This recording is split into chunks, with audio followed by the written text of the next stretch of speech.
The story of Francis Clement begins far from the steel gates and razor wire that would eventually define his adult life. It starts on the open desert highways stretching between California and Nevada, the kind of sun-bleached road where young men often imagine freedom, independence, or the blurry beginnings of adulthood. But for Clement, that road became something more sinister, an early mark of the violence that would follow him for the next 4 decades. On what should have been a carefree trip to Las Vegas to celebrate his 18th birthday, he made a decision that would carve his destiny in blood. In a horrifying act still difficult to comprehend, Clement slashed his friend's throat inside the car. A moment of explosive violence, without warning, without mercy. By the time police found him, the desert wind had carried away any sense of teenage innocence. The state's response was decisive. A conviction for second-degree murder and a prison sentence that would place him squarely inside one of the most violent carceral systems in the world. California's prisons in the 1990s were already boiling with tension, racially segregated yards, handmade weapons, and alliances forged not out of friendship, but out of survival. Clement entered this world as a teenager, but quickly displayed a cold, calculating aggression that set him apart from the average inmate. The institutions he was moved through were designed to break or contain men like him. Instead, they became the breeding ground for what he would later become, a leader within one of America's most feared prison gangs. Even in those early years, he showed a willingness to strike quickly and decisively. At Vacaville State Prison, Clement assaulted an inmate he believed to be an informant. It was the kind of attack that inmates and gang leaders noticed, especially inside facilities where intelligence networks thrived and reputations were currency. The attack wasn't just violence for its own sake, it was a signal. It showed a young man who understood the unwritten rules of prison life and was willing to shed blood to enforce them. Inside California's prisons, the Aryan Brotherhood maintained a shadow government, lean, secretive, structured around violence. Membership wasn't earned through conversation or ideology. It was earned through action, discipline, and an absolute commitment to the gang's directives. When prison officials later reported that Clement had joined the Aryan Brotherhood in 1995, it came as no surprise to those who tracked inmate movements. Many inside believed Clement had long been gravitating toward the AB's ideology of white supremacist radicalism and its reputation for ferocity. Whether he formally pledged allegiance that year or simply stepped into an already expected role, one fact became clear. Clement had found a tribe where violence wasn't a tragic mistake. It was a job requirement. By the mid-1990s, the AB was not just another prison gang. It was a hyper-violent organization that had perfected the art of survival behind bars. For a young man like Clement, intelligent, observant, and already stained with blood, the Brotherhood offered both purpose and power. He denied affiliation during a later parole hearing, a routine strategy used by members to avoid additional gang-related restrictions. But the internal reports from prison investigators painted a different picture. They described Clement as increasingly influential, someone whose loyalty to the gang was unquestioned and whose capability for violence was firmly established. The Brotherhood valued men with his qualities, men who didn't hesitate, men who followed orders, men who led by example when knives were drawn. As Clement grew inside the AB's orbit, the prison system around him evolved in ways that fed his rise. The 1990s saw overcrowded yards, understaffed facilities, and a growing reliance on inmate hierarchies to keep a semblance of order. In this environment, Clement thrived. His reputation spread through whispered stories. stories of discipline, of quick retaliation, of cool-headed brutality when tensions flared. He learned how to navigate the social and racial divide that defined every meal, every shower, every step on the yard. He learned who to trust, who to watch, and who to remove. And as the years passed, something else began to change. Clement wasn't just following the Brotherhood's rules, he was beginning to enforce them. The inside of a prison is often imagined as static, a place where time stops and lives are frozen. But for Clement, incarceration became a workshop. He studied how influence flowed between cells. He observed how contraband moved, how orders traveled from facility to facility through coded notes, legal mail, or whispers exchanged behind steel doors. And slowly, he began to understand that even inside a cage, power was still attainable, if you knew how to reach beyond the bars. That understanding would later shape the deadliest chapter of his criminal life. As his years inside grew into decades, Clement transformed from a young man serving time for murder into a seasoned operator. His violence was no longer impulsive, it was strategic. His decisions no longer revolved around survival. They revolved around control. In the stark and unforgiving environment of California's prisons, he had become exactly what the Aryan Brotherhood valued most: a man capable of executing orders without hesitation and commanding others to do the same.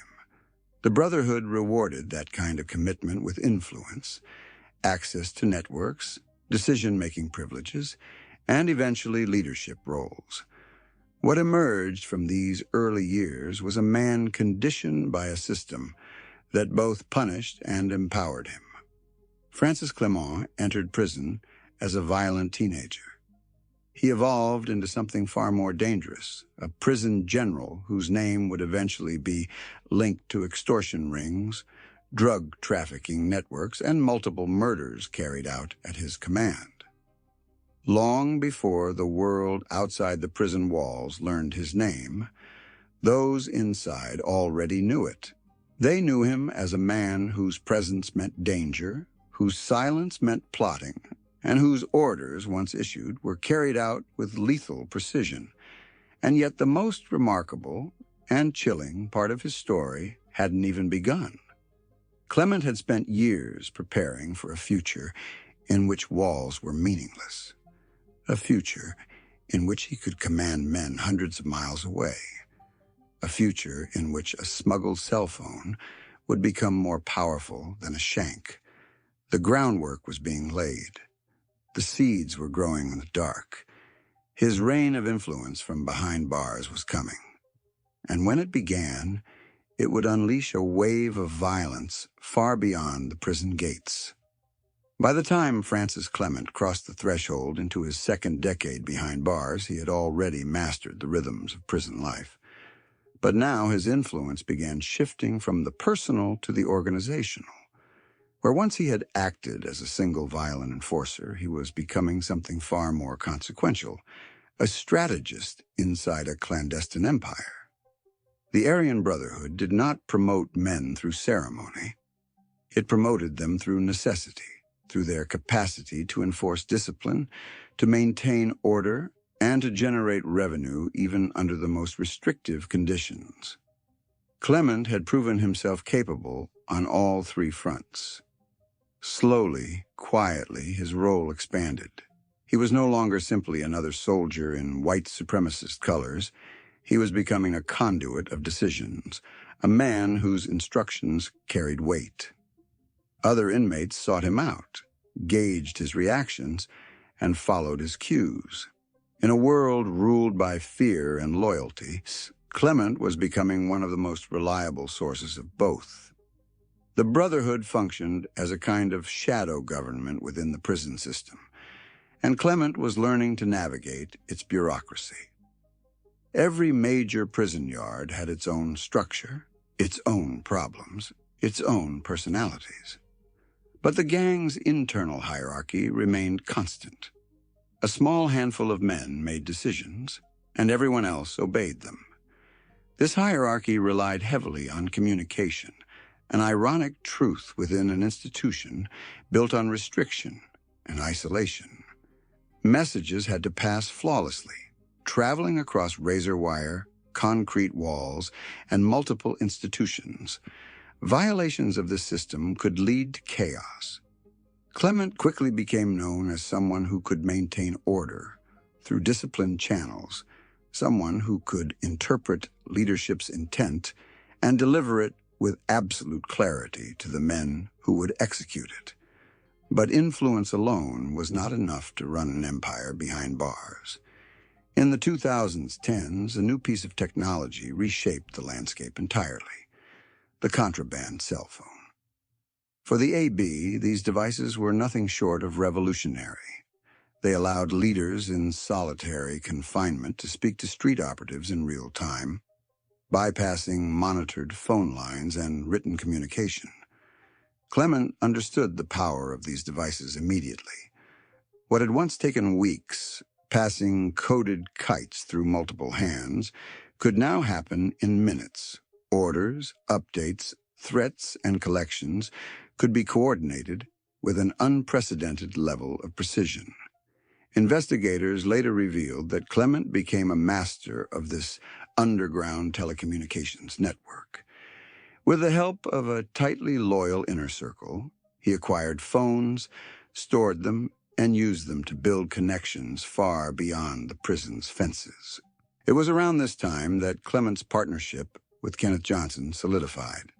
Johnson, another high-ranking Aryan Brotherhood shot-caller, possessed strategic instincts that matched Clement's own. Together, they formed a dual leadership that functioned like the upper command of a military unit. Their roles blended seamlessly. Johnson often focused on stabilizing internal operations, while Clement extended their reach outward, coordinating with associates on the streets who handled drugs, weapons, and enforcement. The two men communicated constantly, utilizing smuggled devices to maintain a sense of presence. Even when physically locked away in different institutions, their collaboration would become the cornerstone of a criminal operation that federal agents later described as a murder-driven extortion machine. With increasing power came increasing ambition. Clement wanted more than the respect of men in his unit. He wanted control over the prison economy, influence over external markets, and absolute compliance from anyone operating under the Brotherhood's umbrella.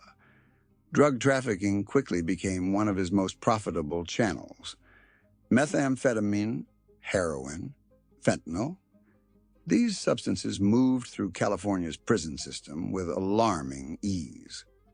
Street associates supplied them, courier networks concealed them, and inmates distributed them. In return, money flowed back into the gang coffers, providing the AB with the financial engine it needed to arm itself, bribe staff, and maintain its dominance. Clement oversaw this flow with a meticulous eye. Every missed payment, every broken promise, every sign of disloyalty was logged, remembered, and addressed. Fraud became another lucrative operation. Using stolen identities provided by outside accomplices, AB members carried out financial schemes that reached far beyond prison walls. Clement directed some of these operations, overseeing the movement of funds and ensuring that any profit found its way back to the organization. Extortion was perhaps the most brutal revenue stream. Inmates who needed protection, drugs, or approval to operate on the yard paid the Brotherhood through a system of taxes. Failure to pay meant only one thing. Clement made sure that message echoed across every tier and every yard. Debts were to be respected, or consequences would arrive swiftly and violently. This blend of financial operations and ruthless enforcement cemented Clement's reputation. He was no longer just a cog in the machine. He was one of the men turning the gears. He had grown into a commander capable of shaping the AB's strategy and enforcing its rules with deadly precision. Federal prosecutors later revealed that Clement maintained detailed mental notes of who owed money, who had disrespected the gang, and who posed a future threat. It was this meticulous attention to detail that laid the foundation for the wave of murders that would follow. As Clement's influence spread, he became increasingly insulated. Men beneath him carried out the dangerous, visible tasks, the assaults, the drug deliveries, the intimidation. Clement stayed behind the curtain, issuing commands in short bursts, coded text messages, whispered instructions through vents, or brief calls placed from contraband phones in the dead of night. It was a system designed to keep him untouchable, and for years it worked flawlessly. Investigators repeatedly heard whispers that Clement and Johnson were running AB operations, but without direct evidence, the men continued operating with impunity. Over time, the AB's network grew so sophisticated that even officials conceded the gang operated more efficiently than some street organizations. They described Clement as a ghost general, someone whose physical confinement had no impact on his ability to control men, movements, and money. His orders traveled from prison walls to suburban neighborhoods, drug houses, and motels where killings were planned and carried out. And as the organization grew, so did the body count. The years between 2016 and 2019 built the infrastructure for what would come next. Clement had forged alliances, refined communication channels, expanded revenue streams, and established absolute authority within his faction. Every piece of the machine was now in place.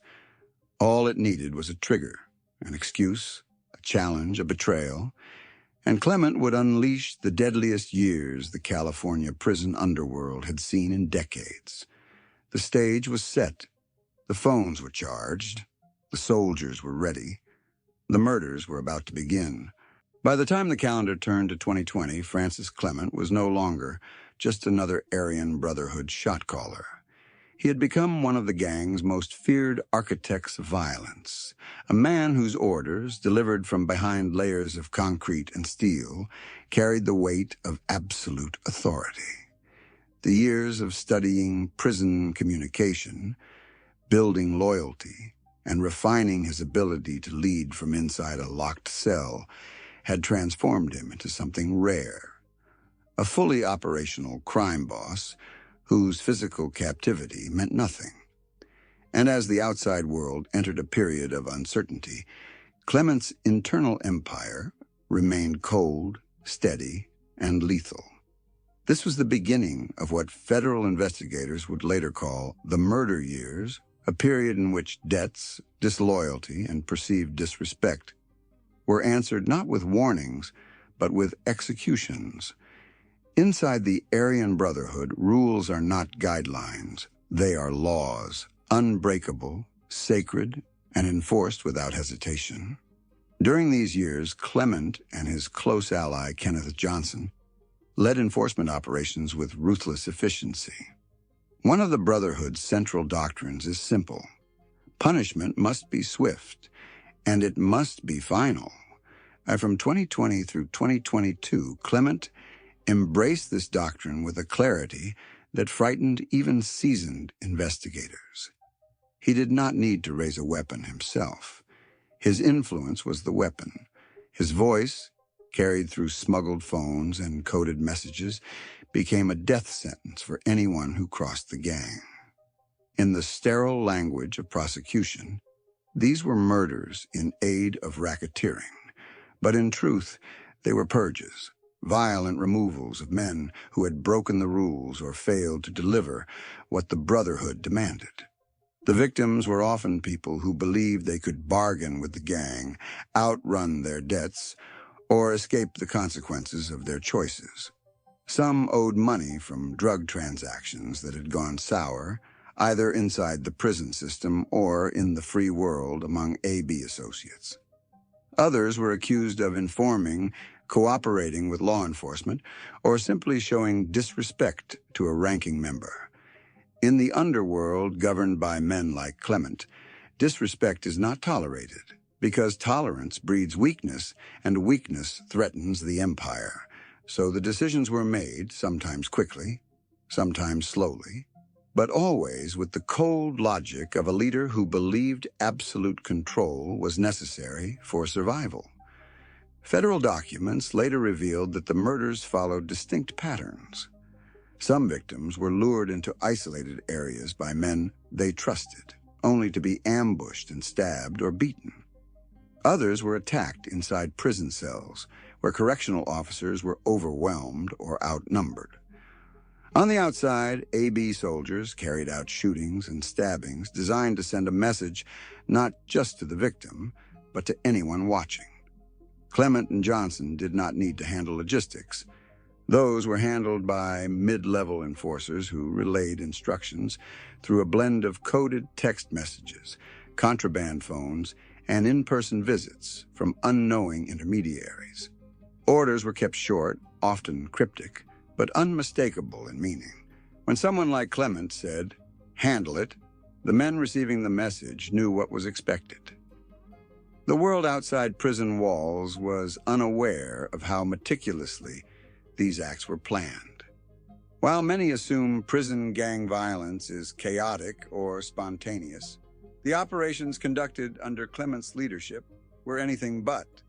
Targets were often surveilled, their routines were studied, their vulnerabilities were dissected, and when the moment came, the violence was both decisive and devastating. For federal investigators piecing together this trail of blood, each killing revealed the same pattern. The power behind the violence did not originate with the men holding the weapons. It originated with two high-ranking inmates locked behind bars, whispering commands through a digital lifeline they should never have possessed. In the broader world, 2020 brought a pandemic, lockdowns, and disruptions to daily life. But inside the prison system, something else was happening. The chaos outside created new avenues for smuggling, new networks for communication, and new distractions for overstretched correctional staff. The Brotherhood seized these opportunities. Smuggled phones proliferated. Money moved more freely. Orders became easier to pass without detection. Clement's sphere of control widened, not in spite of global upheaval, but in part because of it. His operations thrived during a time when oversight faltered, and investigators later noted that the murders during this period had a precision and confidence, suggesting a leader who believed he was untouchable. The decision to eliminate a target wasn't always based on a grand strategic purpose. Sometimes it was personal, a violation of a gang rule, the failure to deliver payment, or a rumor that someone had talked to authorities. The lead prosecutors in Fresno began assembling a picture that stretched across years of violence and dozens of criminal events. They obtained access to seized cell phones that Clement and Kenneth Johnson had allegedly used, burner phones smuggled in through corrupt staff, drone drops, or hidden inside legal mail. Forensic teams pulled thousands of messages from those devices. Some were straightforward. Instructions about drug shipments, lists of inmates who owed money, warnings about suspected informants. Others were hidden behind codes and slang that required expert interpretation. Phrases like "handle the bill," "clean the yard," or "freeze him out" weren't financial terms. They were euphemisms for violent punishment, assault, or murder. Piece by piece, the investigators reconstructed a web of orders that stretched from solitary confinement cells in California to neighborhoods and drug houses in the Central Valley. Turning that intelligence into a trial-worthy case required something even more dangerous: witness testimony. Cooperating witnesses, many of them former gang associates or lower-ranked Aryan Brotherhood members, provided sworn statements about the structure of the criminal enterprise and Clement's role within it. But testifying against the Aryan Brotherhood came at an extraordinary risk. Several witnesses had to be moved into protective custody. Others recorded their testimony through pretrial depositions to reduce exposure. Federal agents understood what was at stake. The Brotherhood was known for retaliating against anyone who cooperated with law enforcement. For witnesses coming forward, the threat wasn't theoretical. It was real, and it was lethal. By the time the trial opened in February 2025, the prosecution had assembled an extraordinary volume of evidence. The courtroom in Fresno became the stage for one of the most significant Aryan Brotherhood prosecutions in years. Clement sat at the defense table, expressionless, his posture rigid and unreadable. He had been inside prison cells for most of his life, and the sterile formality of a federal courtroom seemed to do little to unsettle him. He wore the same calm demeanor he had displayed for decades, a look that prosecutors described as calculated neutrality, the look of a man trained to reveal nothing. As opening statements began, federal prosecutors described the Aryan Brotherhood as a criminal corporation masquerading as a prison gang. They described Clement as one of its prison generals, a man who used smuggled technology and a network of loyal subordinates to order violence, the same way a CEO might direct operations. The defense countered by insisting that much of the evidence was circumstantial, that witness testimonies were unreliable, and that Clement had been wrongly attributed actions belonging to dozens of other inmates. But as the weeks progressed, the weight of the government's case became increasingly difficult to ignore. Jurors were shown decrypted text messages pulled from seized cell phones. They heard audio of phone calls where Clement's voice, cool, calm, unhurried, discussed individuals who had violated policy or disrespected the brand. They read excerpts from handwritten kites that had been intercepted before reaching their intended targets. These messages contained lists of names, dollar amounts owed, and in some cases, direct instructions to carry out attacks inside and outside prison walls. Prosecutors argued that these were not random scraps of gossip or idle threats. They were command directives, and the results of those directives were funerals. Witnesses took the stand one after another. Former AB associates described how orders flowed from upper-tier members like Clement to soldiers on the yard or connected individuals outside. One witness explained that Clement's status gave him authority to approve or deny violence, authority that carried life or death consequences. Another described the process of receiving instructions, messages delivered in small scraps of paper hidden in envelopes, or coded phrases relayed through unmonitored inmate conversations. Each testimony painted a clearer picture of the system Clement allegedly controlled. The families of victims sat quietly in the gallery as detectives walked the jury through the murders attributed to Clement's orders. These were not random acts of violence. Each killing had a purpose, rooted in the AB's internal rules. Individuals who had cooperated with authorities, members who had violated gang expectations, or outsiders who had interfered with drug operations. One prosecutor described it as a purging disguised as discipline, a ruthless enforcement mechanism designed to maintain absolute order within the Brotherhood's ranks. The defense insisted that Clement was being prosecuted for the actions of others, that the federal government had exaggerated his influence, and that nothing definitively tied him to the murders. But by then, the pattern had become unmistakable. When the jury retired to deliberate, the gallery fell into a tense silence. Reporters waited in the hallway. Federal agents reviewed security protocols. For Clement, the moment was neither dramatic nor emotional. He simply sat and waited, his expression unchanged. After less than 2 days, the jury returned. Their verdict was read aloud, count by count. Guilty of conspiracy to conduct racketeering activity. Guilty of 5 counts of murder in aid of racketeering. Guilty of directing violence through a criminal organization. The courtroom fell silent as the final verdict echoed through the speakers. Francis Clement had been convicted. The federal courthouse in Fresno was built for moments like this. Moments when the weight of decades of violence, intimidation, and bloodshed finally meets the immovable force of the law. But even among the countless defendants who passed through its chambers, Francis Clement stood apart. He entered the courtroom in May 2025 not simply as another inmate accused of wrongdoing, but as a man federal prosecutors described as one of the most dangerous prison-based orchestrators of violence in modern California history. He carried with him the legacy of years spent commanding fear, enforcing discipline, and ordering death from behind concrete walls.